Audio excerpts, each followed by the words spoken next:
This is Seds at samahan nyo kami kung paano nga ba didiktahan ng ruleta yung mga mangyayari sa amin ngayong gabi. Kaya tara, let's go!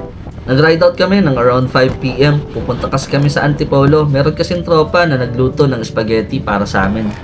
Ini-enjoy ko yung biyahe ngayon kasi halos ngayon na lang ulit nagamit itong Suzuki V-Strom 160 natin. Inabot na tayo ng halos alas 7 na nakarating tayo sa bahay. At itong spaghetti talaga yung pakay natin dito. After kumain, hindi magkasundo kung saan next pupunta. Kaya ito sinabi ko. So nag-uusap kami ngayon kung saan kami pupunta. Saan ba? Kung Cloud9, Cityscape. Kung gusto nyo, Roleta tayo. Roleta. Roleta. Walang Cityscape, Cloud9, Tagaytay. Agad namin nilista yung mga lugar na pupuntahan. More on cafe nga pala yung balak namin mga puntahan dito. Pero ito, merong isang kasama yung 3-in-1 sa tindahan. Ang kanyang nilagay at ito ang nangyari. Hala!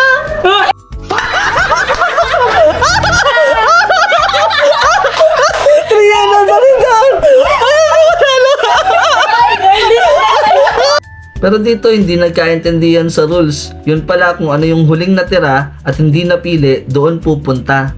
Kaya inulit namin yung proseso, nag-spin ulit hanggang sa 3 na lang ang natira. Pero talagang malakas ang 3-in-1 sa tindahan. So 3 na lang! Sige!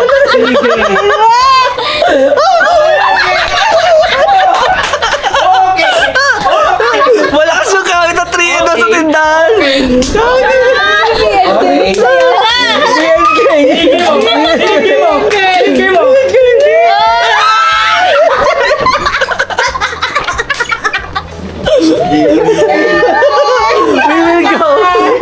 BNK tayo. Malamig doon sa BNK. So medyo malayo-layo itong biyahe na to. We will go to BNK. Luki, dapat panalo na ako. Around 9:30 PM nung nag-ride out na kami. Binaybay ang looban ng Antipolo hanggang sa makarating sa Marilake. Pagdating sa part na to, dire-diretso na yung biyahe hanggang sa makarating kami sa Boso-Boso. Dumaan na lang kami dito at hindi na huminto. Pero meron na palang bagong Jollibee sa areang ito. Kaya magiging sulit na yung tambay ng mga riders dito. Hanggang sa napadpad na kami sa madidilim na part ng Marilake. Buti na lang quality yung ilaw natin.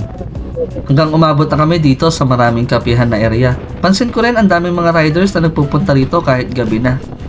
Mag-11 PM na rin ng mga oras na to, pero ang dami pa rin mga riders na umaakyat para magkape. Konting biyahe pa hanggang sa nakarating na kami dito sa BNK. Pero after namin magparada dito, nag-usap-usap kami. Ano, lipat tayo? Maganda to. Kaya nga eh.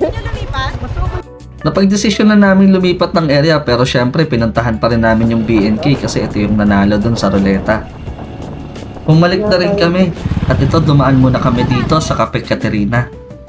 Pero hanggang ngayon hindi pa rin kami sure kung dito ba kami magkakape pero tinignan muna namin tong overlooking site. At ayun, lumipat ulit kami hanggang sa napag-desisyon ng dito na lang sa Cityscape magkakape. At sa wakas nakapili na rin kami. Pagpasok mo nga pala dito sa Cityscape, ayan ang bubungad sa'yo, yung mga menu, at ito naman ang kanilang mga dessert.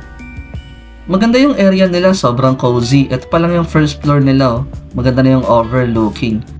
Dito kami sa second floor nung after maka-order, at dito na rin kami nag-stay para kumain at magkape. Kaya sa mga naghahanap dyan ng lugar na mapagkakapihan, quality dito sa Cityscape. And yun lang, quality, ayos.